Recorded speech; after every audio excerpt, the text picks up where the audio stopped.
Hello everyone, आज देखेंगे अपन chapter number 3 का next topic Mendel law of inheritance या लॉ ऑफ जेनेटिक्स। देखिएगा मेंडल ने इनहेरिटेंस के लिए 3 लॉ दिए थे। कौन कौन से हैं? फर्स्ट लॉ है law of dominance, second law है लॉ ऑफ सेग्रीगेशन या purity of gametes and third law है लॉ ऑफ इंडिपेंडेंट असॉर्टमेंट। तो देखिएगा first law of dominance, Mendel का लॉ ऑफ डोमिनेंस जो है ये किस पे बेस्ड है? मोनो हाइब्रिड क्रॉस के रिजल्ट पे। ठीक है, मोनो हाइब्रिड क्रॉस के बेसिस पे मेंडल ने लॉ दिया लॉ ऑफ डोमिनेंस। देखिएगा लॉ ऑफ डोमिनेंस के अकॉर्डिंग क्या है कि जब अपन one pair of particular trait के लिए होमोजाइगस प्लांट के बीच में क्रॉस करवाते हैं तो F1 जनरेशन में ओनली एक ही ट्रेट जो है वो एक्सप्रेस होता है, जिसे क्या कहते हैं डोमिनेंट ट्रेट, और दूसरा ट्रेट जो होता है वो एक्सप्रेस नहीं हो पाता है, उसे क्या कहते हैं रेसेसिव ट्रेट कहते हैं। ठीक है, तो F1 जनरेशन में क्या होगा, एक ट्रेट तो एक्सप्रेस हो रहा है और दूसरा ट्रेट क्या होता है एक्सप्रेस नहीं होता है। अब वो एक्सप्रेस क्यों हो रहा है? क्योंकि वो ट्रेट क्या है डोमिनेंट है, इसलिए इस लॉ को क्या नाम दिया गया है law of dominance. For example के लिए बात करते हैं अपन कि जब homozygous tall plant and homozygous short plant के बीच में क्रॉस करवाते हैं तो F1 जनरेशन में ऑल प्लांट जो है कैसे ऑब्टेन होते हैं, टॉल ऑब्टेन होते हैं। यानी कि F1 जनरेशन में टॉल का कैरेक्टर जो है वो क्या है, शॉर्ट पे क्या है डोमिनेंट है। देखिएगा एग्जाम्पल से समझते हैं। क्या बोला कि जब homozygous tall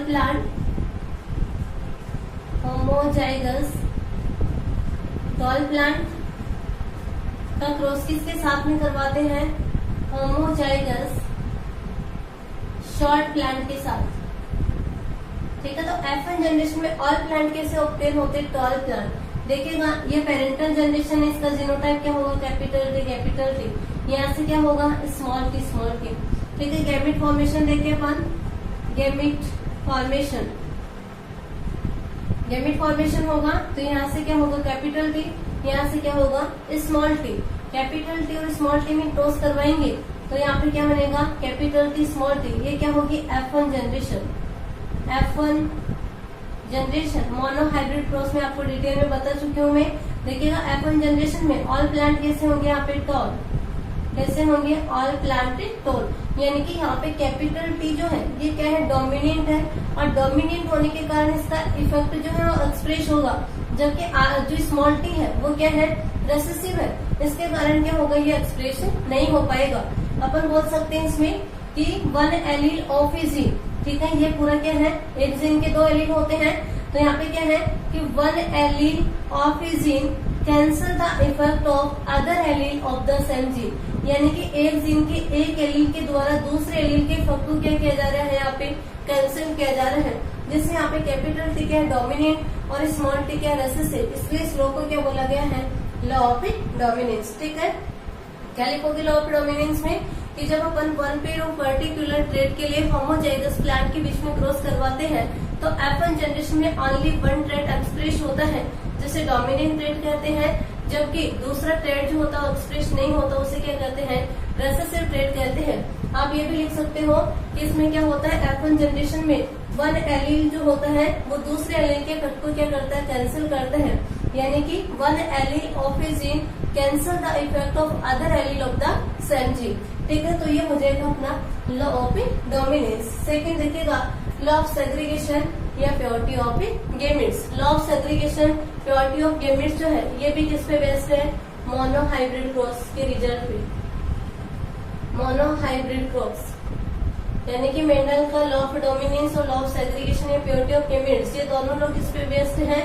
mono hybrid cross पे। ठीक है, देखिएगा लॉ ऑफ सेग्रीगेशन या प्योरिटी ऑफ गेमिट्स के अकॉर्डिंग क्या है कि during gamete formation one allele of a gene can separated from other allele of the same gene. Gamete formation के ड्यूरिंग क्या होता है एक जीन के जो दोनों एलील होते हैं वो एक दूसरे से सेपरेट होकर डिफरेंट गैमेट्स में इंटर करते हैं, तो इस लॉ को क्या कहते हैं लॉ ऑफ सेग्रीगेशन कहते हैं। देखिएगा यहाँ से देख लीजिए F1 जनरेशन है, इस F1 जनरेशन में क्या होगा जब गैमेट फॉर्मेशन होगा F1 जनरेशन के हाइब्रिड से क्या होगा जब गैमेट फॉर्मेशन होगा तो गैमेट फॉर्मेशन के ड्यूरिंग दोनों एलील जो है एक दूसरे से सेपरेट होकर क्या करते हैं डिफरेंट गैमेट्स में इंटर करते हैं। यहाँ पे दोनों एलील जो है एक दूसरे से सेपरेट हो रहे हैं सेग्रीगेट हो रहे हैं, इसलिए इस लॉ को क्या बोला गया लॉ ऑफ सेग्रीगेशन। ठीक है, law of purity of gametes क्यों कहते हैं क्योंकि देखिएगा यहाँ पे F1 जनरेशन में दोनों एलील एक दूसरे के साथ प्रेजेंट है, लेकिन साथ प्रेजेंट होने के बावजूद भी ये एक दूसरे को पॉल्यूटेड नहीं करते हैं, यानी कि एक दूसरे में मिक्स नहीं होते हैं। गैमेट फॉर्मेशन के ड्यूरिंग क्या करते हैं, डिफरेंट गैमेट्स में इंटर करते हैं, एक दूसरे को पॉल्यूटेड नहीं कर रहे हैं, मिक्स नहीं हो रहे, इस वजह से इस लोग को क्या कहते हैं, प्योरिटी ऑफ गैमेट्स भी कहते हैं। देखिएगा इसको भी एग्जाम्पल से समझते हैं।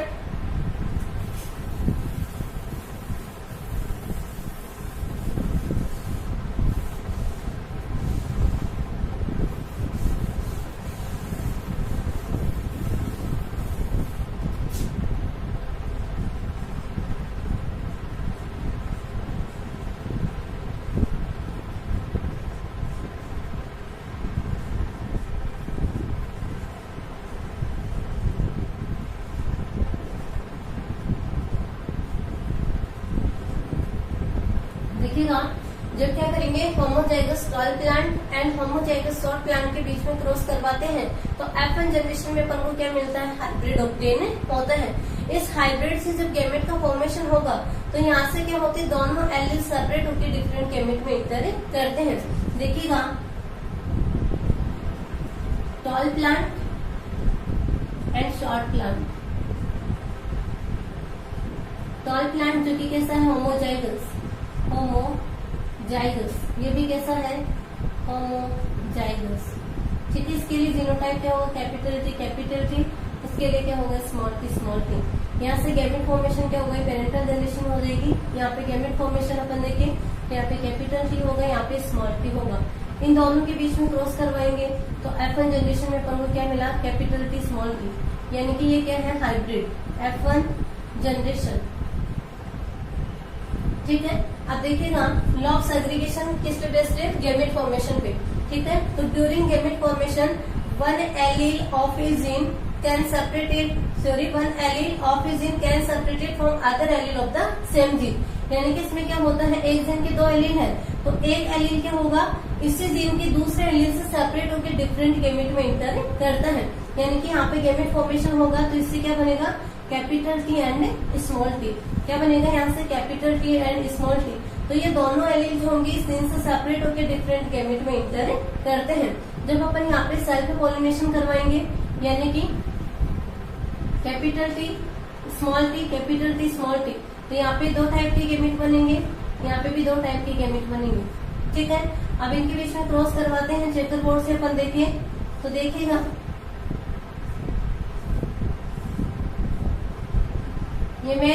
ये फीमेल को डिनोट करता है। ठीक है, कैपिटल टी स्मॉल टी, और इधर लिखना है अपन को वही capital T small T. Capital T के साथ क्रॉस करेगा तो क्या मिलेगा, कैपिटल टी स्मॉल टी के साथ क्रॉस करेगा तो क्या मिलेगा, capital T small T and small T. ठीक है, ये कैसा प्लांट है, टॉल प्लांट, ये भी कैसा है, टॉल प्लांट, ये कैसा है, टॉल प्लांट, और ये कैसा है, शॉर्ट प्लांट। देखिएगा F1 जनरेशन में अपन को ओनली कैसे मिले थे, टॉल प्लांट, लेकिन F2 जनरेशन, ये जनरेशन कौन सी है, F2 जनरेशन में अपन को टॉल प्लांट के साथ साथ शॉर्ट प्लांट भी ऑब्टेन होते हैं। ठीक है, तो देखिएगा यहाँ पे अपन फिनोटाइपिक रेशियो की बात करें, फिनोटाइपिक रेशियो, तो फिनोटाइपिक रेशियो क्या होगा, यहाँ पे ये भी टॉल प्लांट है, ये भी टॉल प्लांट है, ये भी टॉल प्लांट है, यानी कि 3 तो क्या है यहाँ पे टॉल प्लांट और 1 कैसा है, शॉर्ट प्लांट है, यानी कि 3:1, 3 टॉल है और 1 कैसा है, शॉर्ट है। जीनोटाइपिक रेशियो पर देखिए तो देखिएगा जीनोटाइपिक रेशियो क्या देखेंगे इसमें, देखिएगा यहाँ पे ये क्या है, होमोजाइगस टॉल प्लांट, ये कैसा है, हेट्रोजाइगस टॉल, ये भी कैसा है, हेट्रोजाइगस टॉल, और ये कैसा है, होमोजाइगस टॉल। यानी कि 1 प्लांट तो होमोजाइगस टॉल है, 2 प्लांट हेट्रोजाइगस टॉल है, और 1 प्लांट कैसा है, होमोजाइगस से शॉर्ट है। तो देखिएगा यहाँ पे रेशियो क्या मिलेगा अपन को, 1:1। ठीक है, 1 जो होगा होमोजाइगस टॉल, 2 होंगे हेट्रोजाइगस टॉल, और 1 होगा होमोजाइगस से शॉर्ट। तो यहाँ पे जीनोटाइपिक रेशियो क्या होगा, 1:2:1। ठीक है, तो ये हो जाएगा आपका लॉ ऑफ सेग्रीगेशन। क्या होगा law of segregation, law of segregation के अकॉर्डिंग क्या है कि F1 जनरेशन का हाइब्रिड जो होता है गैमेट फॉर्मेशन के ड्यूरिंग यहाँ पे क्या होता है, दोनों एलील एक दूसरे से सेपरेट होकर क्या करते हैं, डिफरेंट गैमेट में इंटर करते हैं। ये दोनों एलील एक दूसरे से सेपरेट हो रहे हैं, इसलिए इस लॉ को क्या बोला है, लॉ ऑफ सेग्रीगेशन। ठीक है, प्योरिटी ऑफ गैमेट्स क्यों बोला है इस लॉ को, क्योंकि यहाँ पे F1 जनरेशन के हाइब्रिड में दोनों एलील एक दूसरे के साथ एक साथ प्रेजेंट है। दोनों एलील क्या है, एक साथ प्रेजेंट होने के बावजूद भी एक दूसरे को पॉलिटेट नहीं करते हैं, यानी कि एक दूसरे में मिक्स नहीं होते हैं। इस वजह से क्या कहते हैं, इसे law of purity of gametes भी कहते हैं। ठीक है, आप बोल सकते हो इसमें ऐसे भी लिख सकते हो आप इसको कि during gamete formation one allele of a gene can separated from other allele of the same gene, known as law of segregation या प्योरिटी ऑफ गैमेट्स। ठीक है, ये एग्जांपल लिख देना, फिनोटाइपिक जीनोटाइपिक रेशियो हो जाएगा, कितना होगा फिनोटाइपिक 3:1 और जीनोटाइपिक कितना होगा 1:1। नेक्स्ट देखते हैं लॉ ऑफ इंडिपेंडेंट असॉर्टमेंट।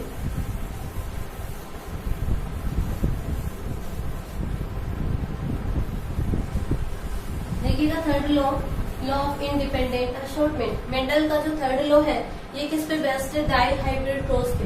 किस पे बेस्ड है, डाई हाइब्रिड क्रॉस पर। देखिएगा इस लॉ के अकॉर्डिंग क्या है कि जब अपन 2 और मोर कैरेक्टर वाले प्लांट को क्रॉस करवाते हैं तो 1 कैरेक्टर की इनहेरिटेंस का अदर कैरेक्टर की इनहेरिटेंस पे कोई इफेक्ट नहीं होता है। क्या है इस लॉ के अकॉर्डिंग, जब अपन 2 और मोर कैरेक्टर वाले प्लांट्स को क्रॉस करवाते हैं तो 1 कैरेक्टर की इनहेरिटेंस का अदर कैरेक्टर की इनहेरिटेंस पे कोई इफेक्ट नहीं पड़ता है। यानी कि अपन बोल सकते हैं कि गैमेट फॉर्मेशन के ड्यूरिंग एलील एक दूसरे से सेपरेट ही नहीं होते हैं, बल्कि एक दूसरे से क्या करते हैं, वो इंडिपेंडेंटली बिहेव भी करते हैं। तो इस लॉ को क्या कहते हैं, लॉ ऑफ इंडिपेंडेंट असॉर्टमेंट। देखिएगा इसे समझते हैं। आपको डाई हाइब्रिड क्रॉस बताया था मैंने, क्या एग्जांपल था वहाँ पे कि जब अपन येलो एंड राउंडेड सीड वाले प्लांट का क्रॉस ग्रीन और रिंकल्ड सीड वाले प्लांट के साथ करवाते हैं तो F1 जनरेशन में अपन को येलो एंड राउंडेड सीड वाले प्लांट ऑब्टेन होते हैं।